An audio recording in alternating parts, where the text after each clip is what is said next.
اس میں نماز جماعت کے حوالے سے دو تین باتیں ذہن میں رکھنے کی ہیں۔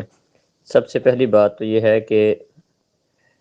نماز جماعت کے ساتھ مسجد میں جا کر ادا کی جائے گی، الا کہ کوئی مجبوری ہو جائے، مثال کے طور پر بندہ سویا رہ گیا، لیٹ جاگ آئی ہے، اب یہ ہے کہ مسجد میں جماعت گزر چکی ہوگی،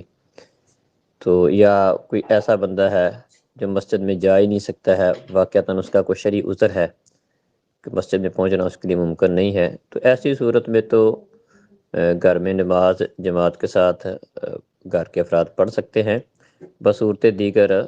اذان سن کر مسجد میں جانا ضروری ہے۔ جیسا کہ مسند احمد میں حدیث ہے، نبی مکرم صلی اللہ علیہ وسلم نے فرمایا کہ من سمع النداء فلم یأتہ فلا صلاۃ لہ الا من عذر، جو بندہ اذان سنتا ہے اور مسجد میں نہیں آتا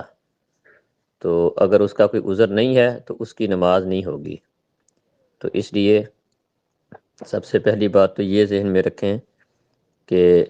مسجد میں پہنچ سکتا ہے آدمی، جان بوجھ کر اس کا گھر میں اس طرح چلو جماعت کروا لیں گے اور گھر کے افراد یا آپس میں نماز پڑھتے رہیں، پھر تو مسجد کا اجتماعیت کا وہ سارا مقصد ہی فوت ہو جائے گا۔ تو اس لیے پہلی بات تو یہ ہے کہ مسجد میں جانا ضروری ہے۔ ہاں اگر گھر میں پڑھنی پڑے کبھی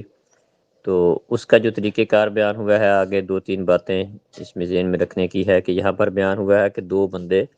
اگر نماز پڑھیں تو امام ایک بارشت آگے کھڑا ہو اور مقتدی پیچھے کھڑا ہو، ایسا نہیں ہے۔ صحیح بخاری میں ہے، ابن عباس رضی اللہ عنہما نے ایک دفعہ رات کی نماز میں نبی کریم صلی اللہ علیہ وسلم کی اقتداء میں کھڑے ہوئے تھے تو آپ کے برابر کھڑے ہوئے تھے، تو یہ پیچھے کھڑے ہونے والی بات، ایک بارشت پیچھے کھڑے ہونا، یہ درست نہیں ہے۔ اگر دو بندے نماز پڑھ رہے ہوں، ایک امام ہو اور ایک مقتدی ہو، تو وہ برابر میں کھڑے ہوں گے۔ اسی طرح یہاں پر ایک یہ ہے کہ ذکر کیا ہے کہ اگر باپ بیٹا ہوں تو باپ آگے ہو، یہ کوئی ضروری نہیں ہے۔ حدیث میں جو ترتیب بتائی گئی ہے وہ یہ ہے کہ امامت کا زیادہ حقدار وہ ہے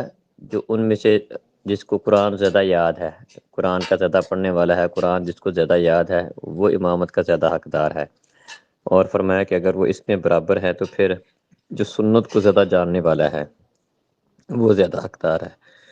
تو اس میں باپ بیٹے کی تقسیم نہیں ہے، زیادہ حقدار باپ ہونا یہ کوئی وجہ نہیں بیان ہوئی حدیث میں۔ حدیث میں امامت کا زیادہ حقدار اس کو بیان کیا گیا ہے جس کو قرآن زیادہ یاد ہے۔ اگر بیٹے کو زیادہ یاد ہے تو بیٹا بھی باپ کو امامت کروا سکتا ہے، جیسا کہ یہ بھی صحیح بخاری کے اندر یہ حدیث ہے۔ ایک صحابی تھے، عمر ان کی تھوڑی تھی، تو اپنے قبیلے کے لوگوں کو نماز پڑھاتے تھے کیونکہ انہیں قرآن باقیوں سے زیادہ یاد تھا، تو اس کے اندر باقی اس کے قبیلے کے افراد بھی تھے، اس کے والد صاحب بھی اس میں شامل تھے۔ اور اسی طرح اس میں یہ بات بیان کی ہے کہ صرف محرم جو ہے وہ جماعت کے ساتھ گھر میں نماز پڑھیں۔ تو گھر میں اگر نماز پڑھیں تو محرم کے بغیر بھی اگر کوئی ہو تو جماعت کے لیے کوئی شرط نہیں ہے کہ مسجد میں ہو تو محرم کے بغیر بھی جماعت کے ساتھ پڑھ سکتے ہیں، گھر میں ہو تو صرف محرم ہی پڑھے، یہ بھی کوئی شرط نہیں ہے۔ یہ بھی صحیح بخاری میں موجود ہے۔ نبی مکرم صلی اللہ علیہ وسلم ایک دفعہ انس رضی اللہ عنہ کے گھر گئے تھے، تو انس رضی اللہ عنہ بیان کرتے ہیں کہ میں اور ایک اور یتیم لڑکا وہ نبی کریم صلی اللہ علیہ وسلم کے پیچھے کھڑے تھے، اور ایک عورت تھی، بوڑھی عورت تھی، وہ ہمارے پیچھے تھی، تو وہ نبی مکرم صلی اللہ علیہ وسلم کی محرم نہیں تھی۔ تو محرم کی شرط لگانا کہ گھر میں اگر پڑھتا ہے تو صرف محرم پڑھے، یہ بھی کوئی شرط قرآن و حدیث میں نہیں ہے۔ السلام علیکم۔